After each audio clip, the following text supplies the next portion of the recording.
Cordial saludo. Somos estudiantes de la Fundación Área Andina del segundo semestre de Psicología y nuestro grupo está conformado por Yurika Martínez, Karen Oñate, Eduard David y quien les habla, Milagro Brito, del grupo 205 de Anatomía Funcional. Les voy a hablar sobre la corteza cerebral, su función, cómo se divide, dónde se sitúa y qué función cumple. Comencemos con la definición.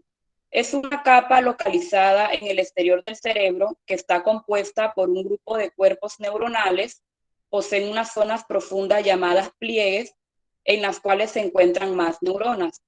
En la imagen podemos ver que se sitúa en la parte externa del cerebro y se divide en dos hemisferios y diferentes áreas. La corteza tiene los cuerpos de las neuronas. Estos cuerpos tienen lo que se denominan sustancia gris y estos cuerpos están en la corteza, y las sustancias blancas son los axones y esos se encuentran más en la profundidad del cerebro. Siguiente. ¿Cómo se divide?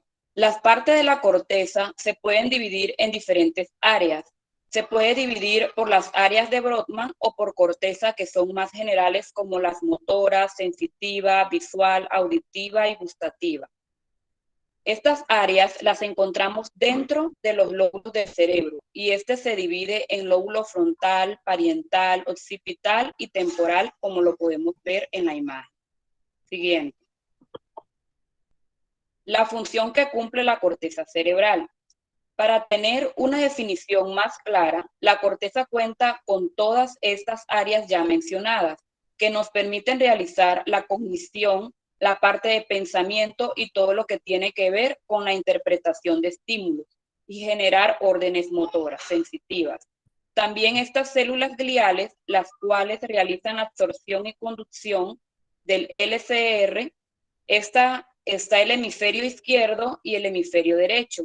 El hemisferio izquierdo tenemos el lenguaje hablado, habilidad científica, habilidad numérica, y en el derecho podemos ver la imaginación, sentido artístico, percepción tridimensional y control de la mano izquierda.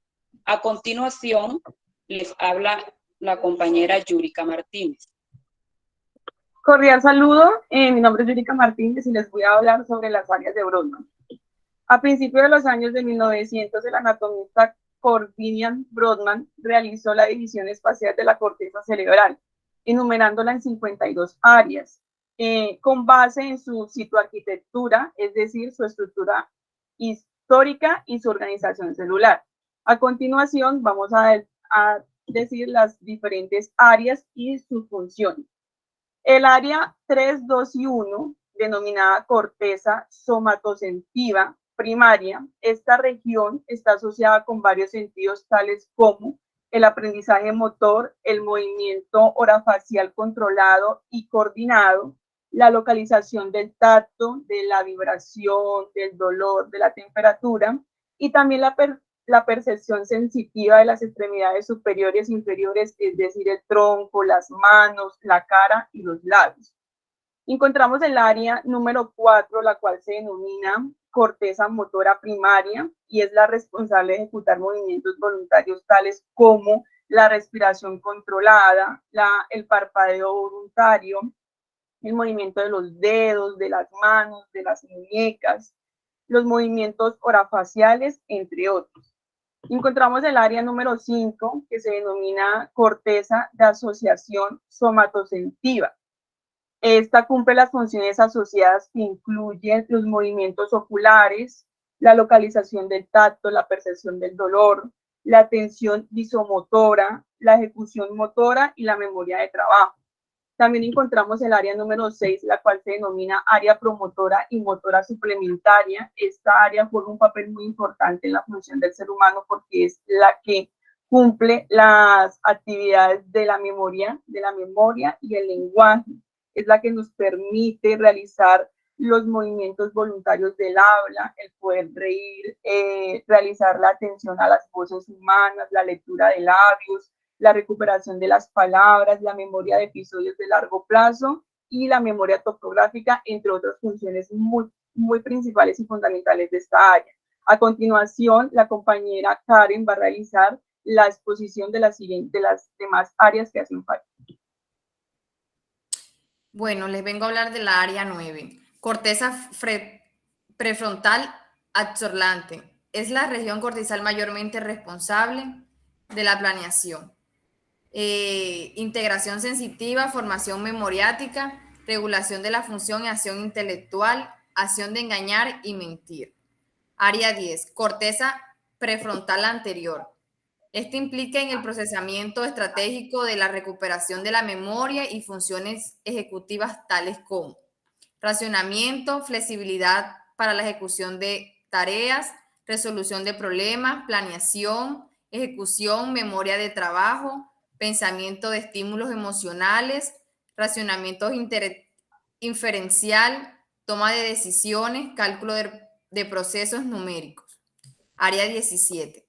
Corteza visual primaria. La corteza visual está localizada en un mapa bien definido. Área 22. Corteza auditiva primaria.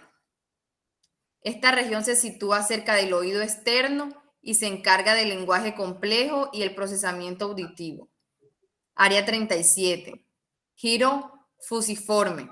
Esta región está ampliamente relacionada con procesamiento de la información del color, reconocimiento facial y corporal, reconocimiento numérico y de palabras. Área 39 y 40. Área de Wernicke.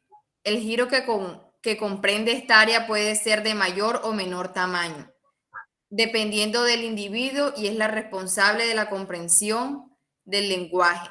Área 44 y 45. Esta región está asociada con la práctica del habla, programación motora del habla. Esto incluye ser capaz de reunir los elementos que vinculan el lenguaje, seleccionar información entre fuentes que compiten entre sí, secuencias motoras, mecanismos de control cognitivos para el procesamiento sintáctico de oraciones. Con ustedes el siguiente compañero, Edward David.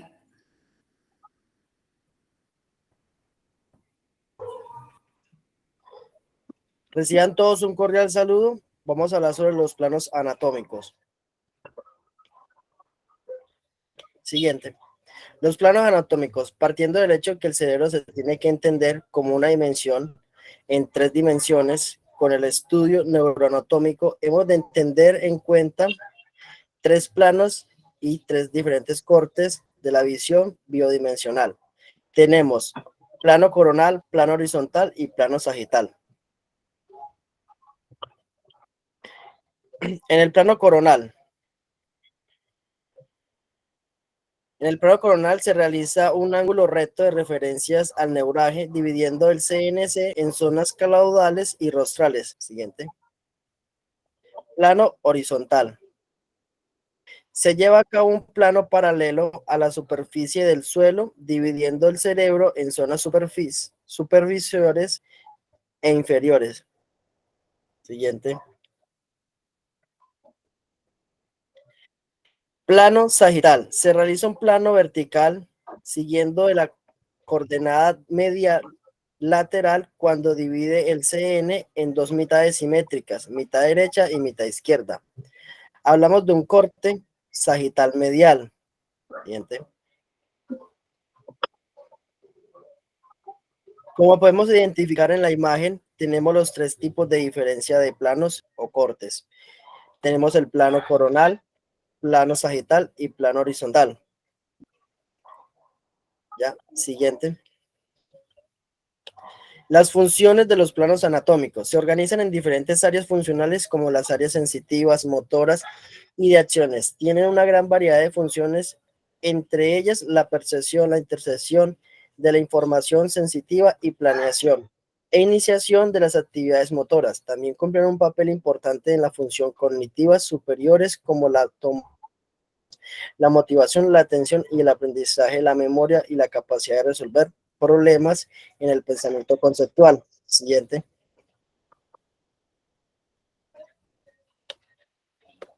Como podemos identificar en las siguientes imágenes, las patologías de los planos anatómicos según las áreas del Broman.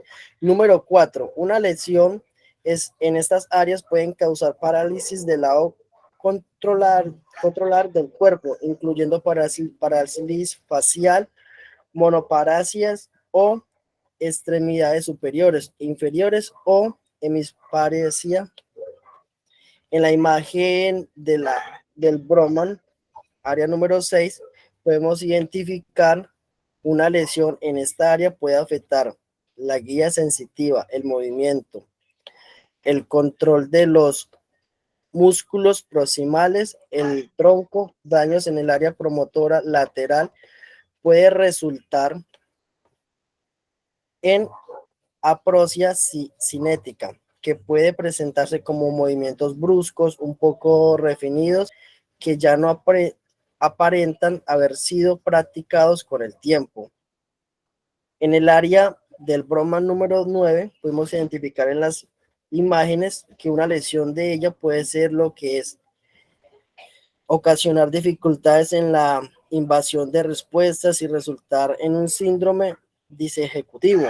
Decimos que cuando en esa área podemos contraer lo que es el estrés por las dificultades de trabajo, y eso bloquea lo que es las funciones de la corteza prefrontal. Siguiente. Con esto finalizamos. Muchas gracias.